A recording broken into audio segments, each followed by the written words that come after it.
Good morning, my name is George, and in this video I will present the approach to the solving the task too far on the Exercism platform, and I will discuss the basic structures of the R language used in this task. So let's move to the task. Let's copy the download command. Let's switch to RStudio.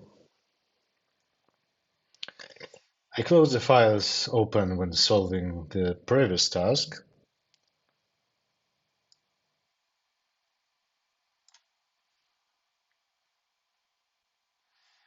I'm downloading the task files. Let's go to the folder with the new task. And of course, open the file with the stub function and file with the tests.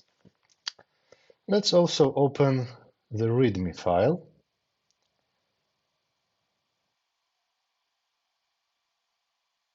To know what this task is all about. Okay. It's worth it to read the introduction, but I will briefly describe what this is all about. Namely, we get two cookies and we have to say that one is for someone and the other is for me. And we might know someone's name or not.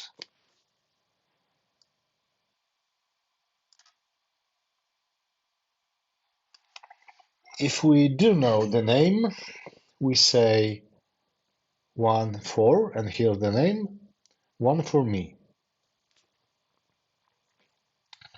If we don't know the name, we say one for you, one for me. Here are the examples for Alice, Bogdan, and Zafot, and for the unknown name. How should the return sentence look like? Of course, the sentence is what our function returns. Of course, often to understand the task well, it is worth first seeing what the proposed stub of our function looks like.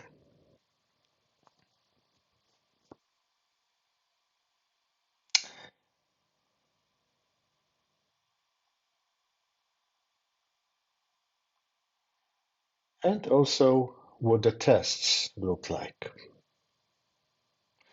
We see that the tests have such a structure that they have a name that describes what we are testing, what situation, what edge case.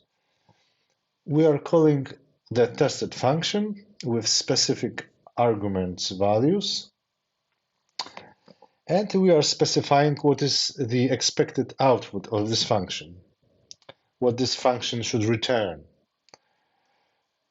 So in case there's no input value, the output should be character string, one for you, one for me.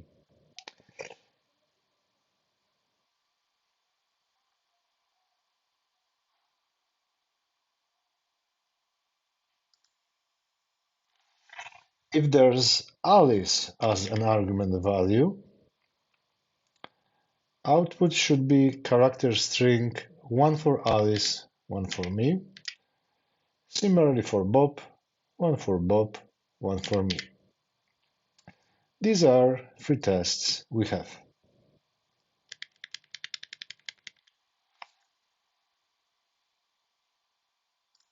Of course, we do not write functions for specific values of these arguments. We try to write them as generally as possible in accordance with the instructions. We started with this task because basically all tasks involve writing at least one function and testing it. So this is the basic structure. In R, for defining a function, we use function command, which in the open brackets lets you define a fairly long list of arguments from 0 to almost any number.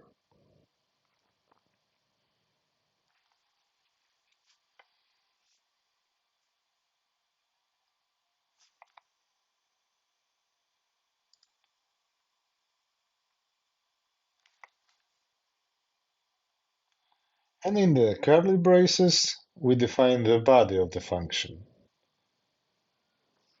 Basically, this expression already defines the function.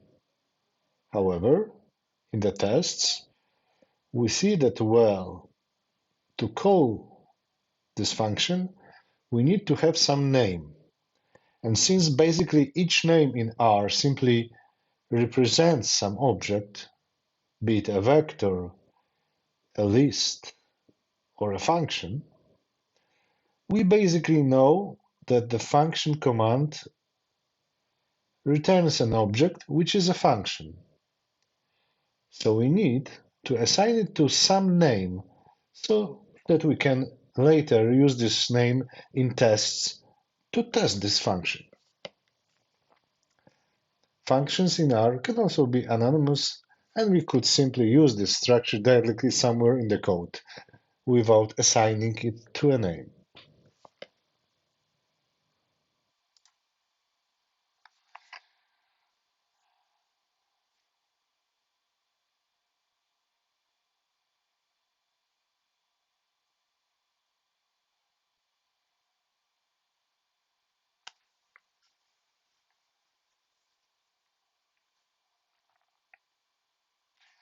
Let's go back to solving our exercise. So we can see that in principle such a sentence should be generated. We can start from the simplest case.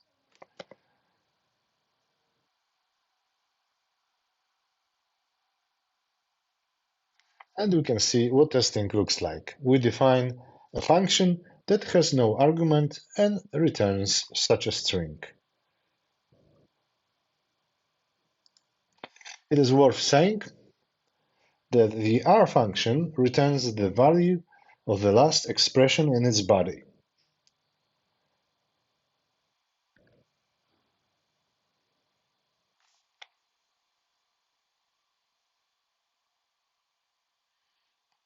You can also return this value by simply calling a return statement. This is especially useful in a situation when you would return somewhere in the middle of the function body. For now, our function has only one statement, which is this literal.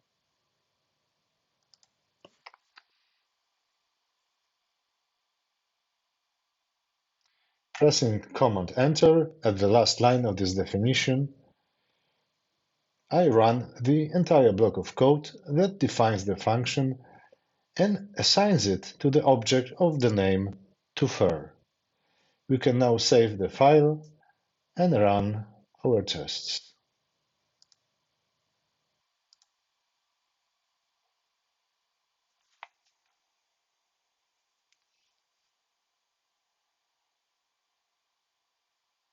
We see that in line 9, test called a name given did not end correctly. And the same happened in the line 13 for the test another name given. We can go here to the Output tab and see the test messages. We see that one test passed correctly and two failed. It's written exactly which call didn't work and for what reason. So the first test passed because our function has no argument defined, and when no argument is passed, it works correctly, and in the other cases, it does not.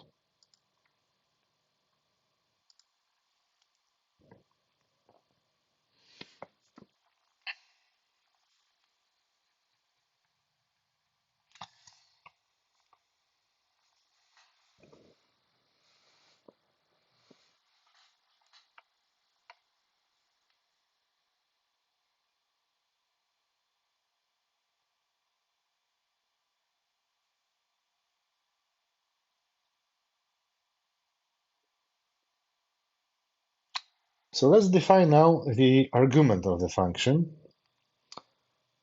which, as we remember, was called input. It doesn't matter much because here in the test, this argument is not called by its name. So we can define it differently. Let's name it as name.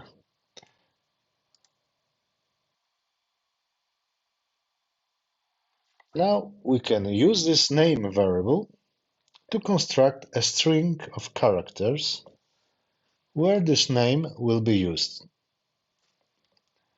It is worth using a function called paste here. In the simplest case, the paste function is used to concatenate different strings of characters into one string.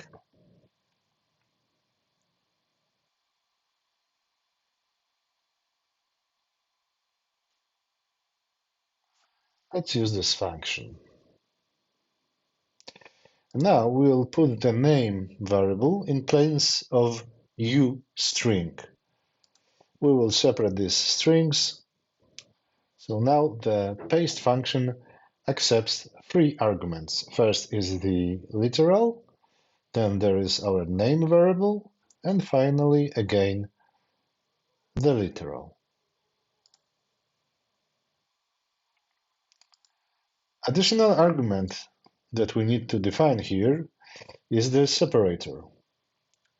We'll use it to join these three strings. In this case, I'm choosing empty separator because there is no single separator I could use.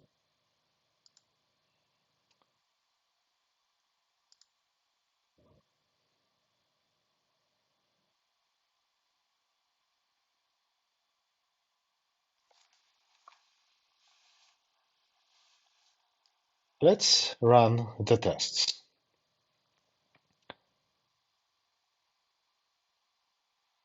It looks it's the other way around now. We don't see any problem for the test when the name is given, that is, these sentences are formulated correctly. And this time it didn't pass the first test, that is, no name given.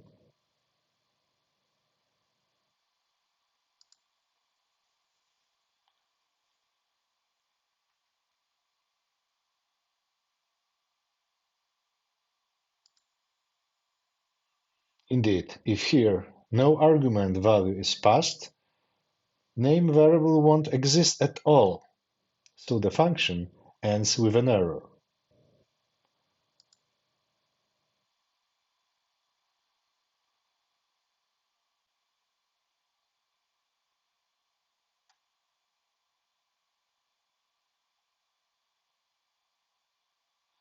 We can also show it here. Tests define this function as part of the run.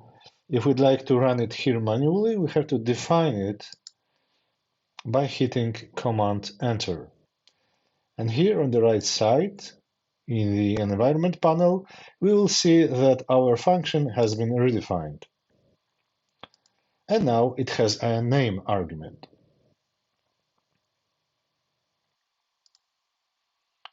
So we can use this function, for example, in the R console.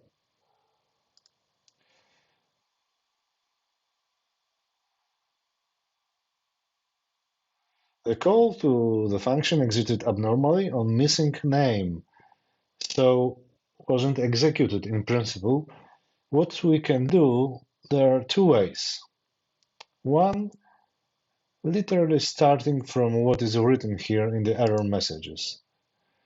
That argument name is missing.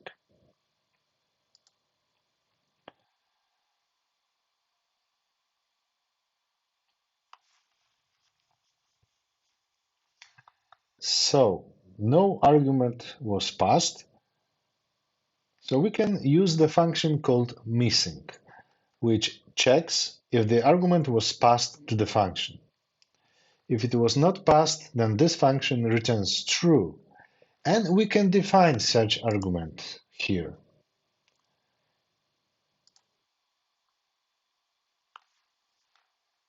In our case, it would be name equals you.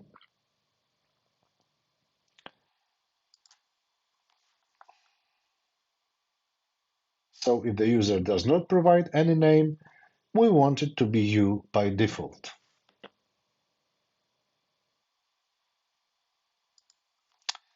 We can run this definition again so that we have a new version in our environment, and we can run the function toFir without arguments. We see that this time the function returns a correct string of characters, one for you, one for me.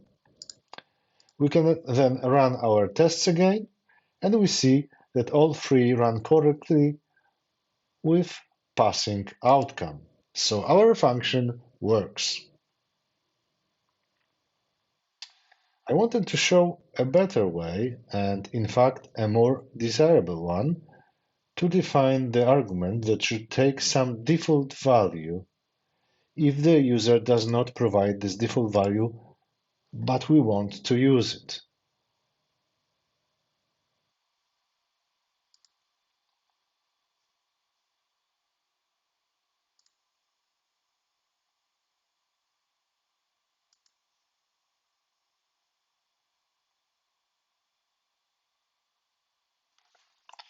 In this case, we always need some name argument, because as we saw, the function won't run correctly at all, and that's not what we would want.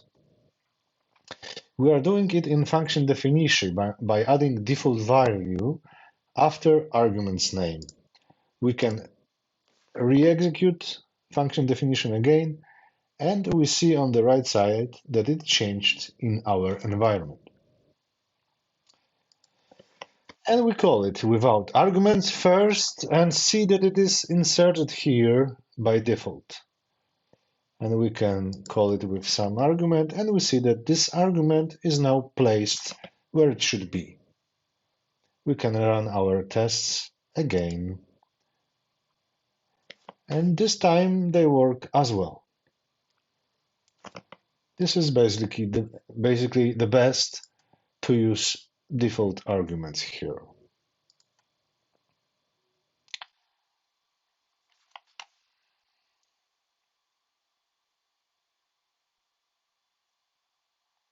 I also want to draw your attention to the fact that paste function, which lets you define the separator.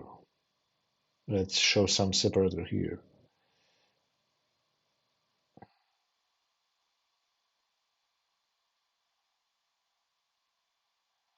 Oh, let's do this again, because I didn't redefine the function.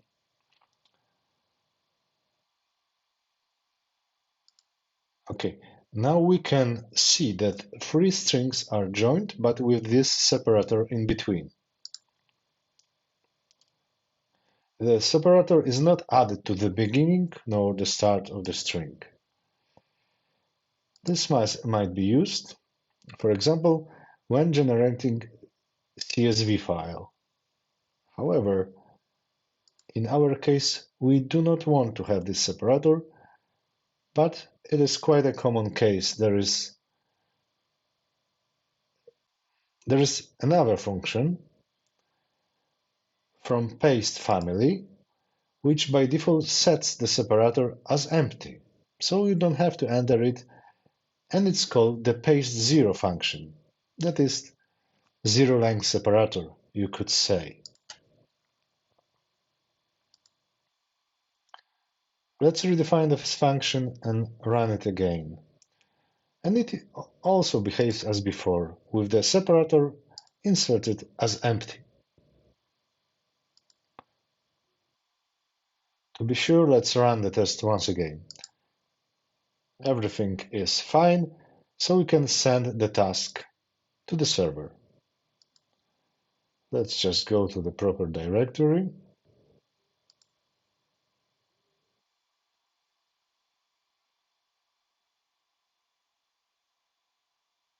And let's send the solution.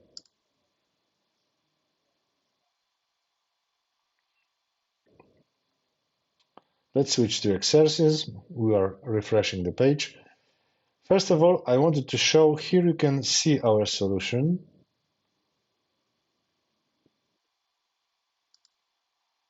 You can see that the solution passed the tests. Also, you can see how others solve the exercise. For example, here you can see that it is done similarly in the sense that it's using the default argument value, but a different function was used to build the final string. This allows us to get acquainted with a different approach.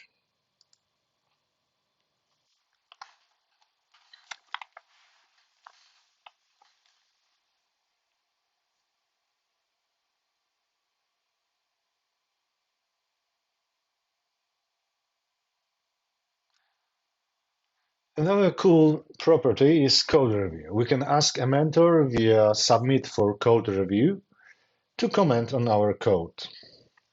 I leave it to you. I won't ask myself for review.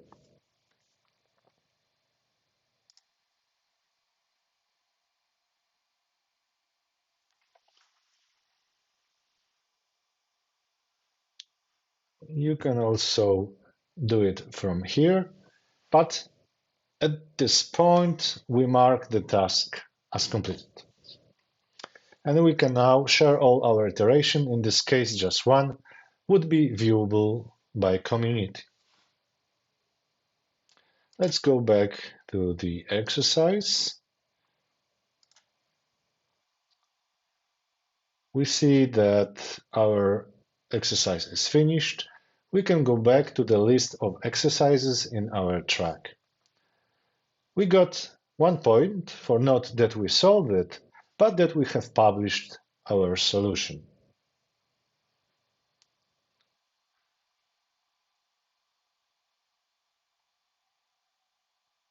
Well, that's it. Thank you, and I invite you to the next video in which we will solve another problem about leap year.